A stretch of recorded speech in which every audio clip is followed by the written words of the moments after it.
Hello, my wonderful subscribers and viewers. This is M Special. I have come again. I made this time out to say something that I think is important for each and every one of us out there. Happy new month and happy new week.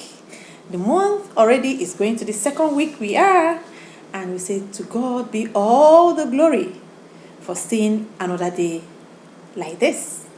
Where I am, it is warm, it is good, and to God be all the glory. We have finished the day work. And how about you down there? I hope you are doing great. I hope you are waxing strong, especially in the Word of God. Because the time we are in is a very crucial and interesting time for those who knows their God. Do you know your God? And who is your God? My own God is Abba Father, the Father of our Lord and Savior, Jesus Christ. Well, this evening I want to say something about in-laws, and especially Biafran in-laws. And when you narrow it down, Igbo Biafran in-laws. This is great.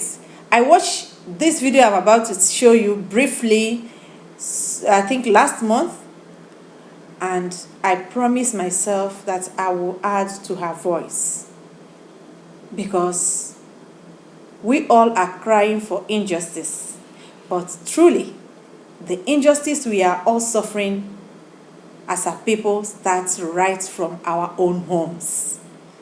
And when you are treating somebody under your care wrongly, you will not have the moral rights or moral conscience to come out and shout for injustice, or to come out and condemn injustice, because your conscience, no matter how hard your heart is, will point at you.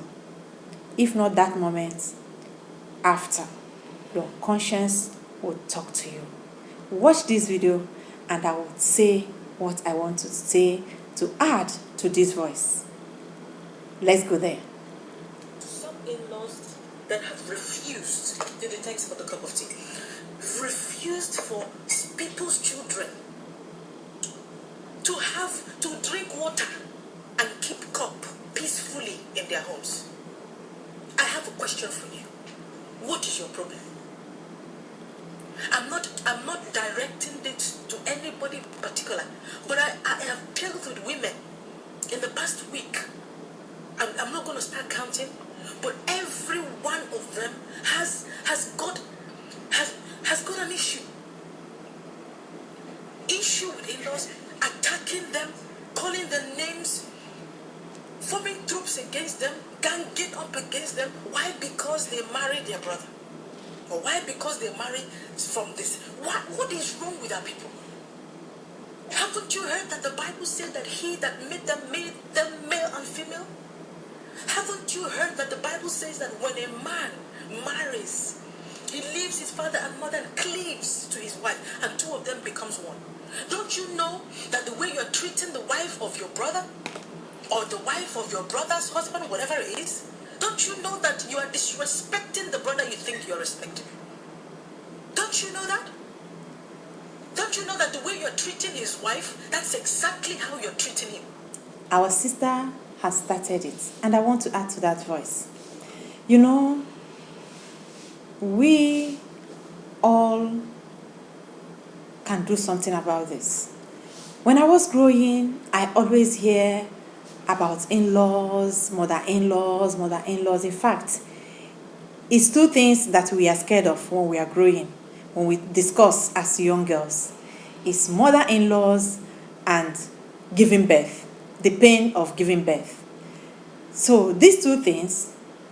And when people talk about in-laws and I look inward in my own family, I don't see what they are saying. Because those that are married to my family, to God be the glory, they will watch this video, they can testify for me. They have no problem. Even some of them will even be the problem that we will have, and we will still manage them. Okay? So, when people are seeing in-laws as a negative thing, I pray that I want to know the faces of those that I will call mother-in-law and father-in-law for two reasons. One is that I want to know the man and the woman that brought to life the man I am marrying. Two, I also wish to know them because my mother wasn't lucky to know the mother of my father nor his father. Even though she left a present, a very tangible presence, cooking utensils, name it, household things for my mom because of the love she had for her son before she died. She didn't die old anyway, or she died unfortunately, but she was buying presents, preparing that when her son will get married, that this will be what she will use to equip her.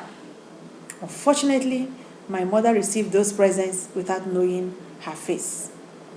So these two things made me prayed earnestly to know my mother-in-law and my father-in-law. And to God be the glory, I was fortunate enough to know my mother-in-law. And for my father-in-law, he died when my husband was just very young, just a child. If not, I would have known him. But I know the brothers and I know the family.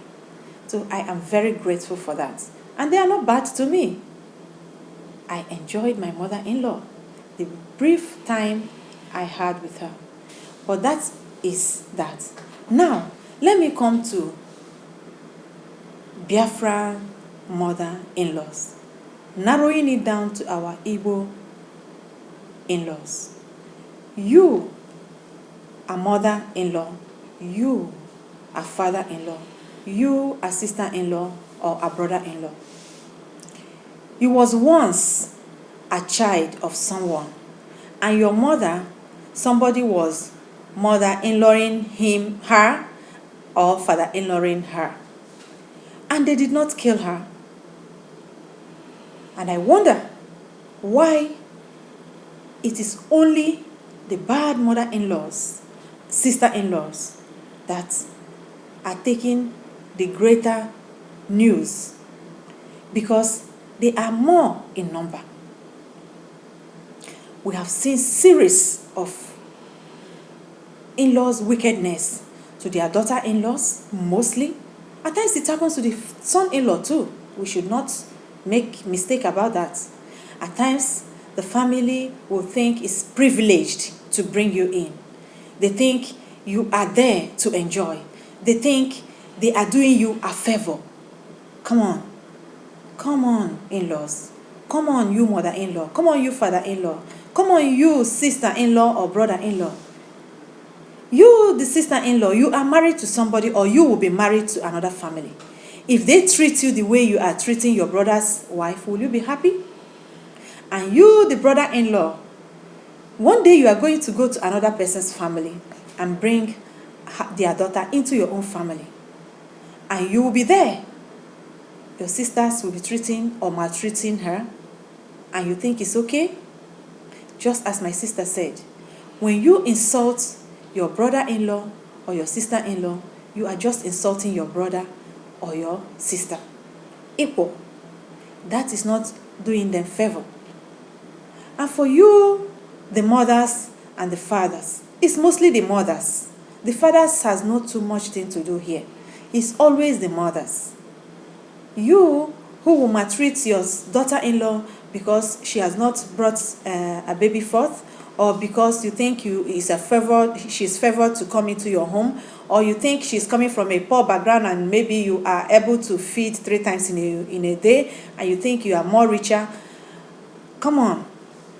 Did you forget that if every woman rejects your son will be incomplete in life? So why do you think it's a favor to one side?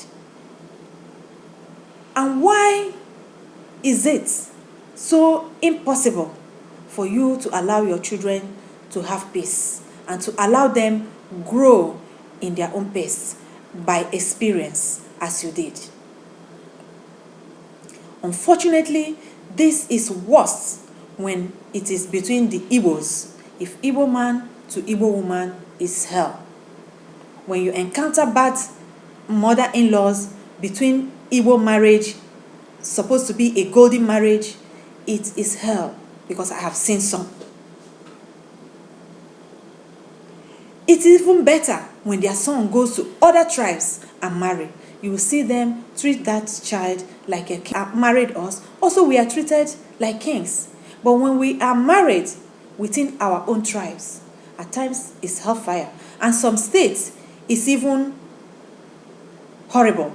Horrible, I said, because to the extent, in my own village, in Owerri, the mothers came around and prayed and forbids any of their daughters to go to marriage in a particular state in Igbo land. I don't want to mention the state. I am from Imo State. And it's not Abia State. It's not Ebonyi State or Enugu. They forbid.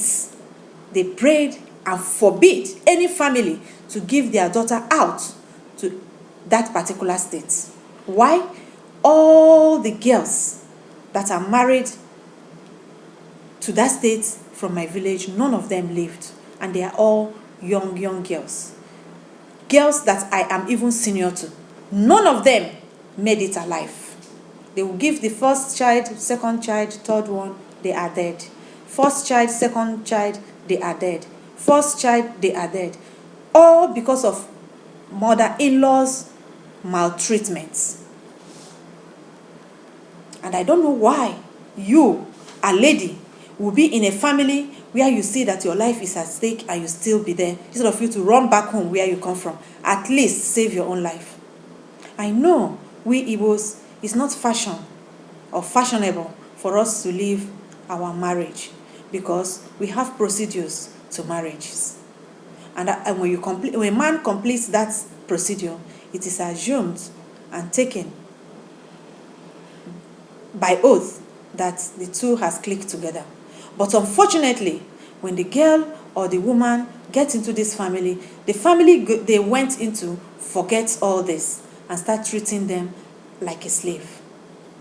And as such, we are losing our children. This matter is not only talking about unbelievers. Unfortunately, 70% of these cases, they are all believers, not just Christians that goes to church. They are believers that read the Bible. Some of them are pastors. Some of them are pastors' wives. When you see the way they treat their daughter-in-law, you ask, what type of Bible are they studying? Are they teaching? They are so heartless. They will talk bad about the dress.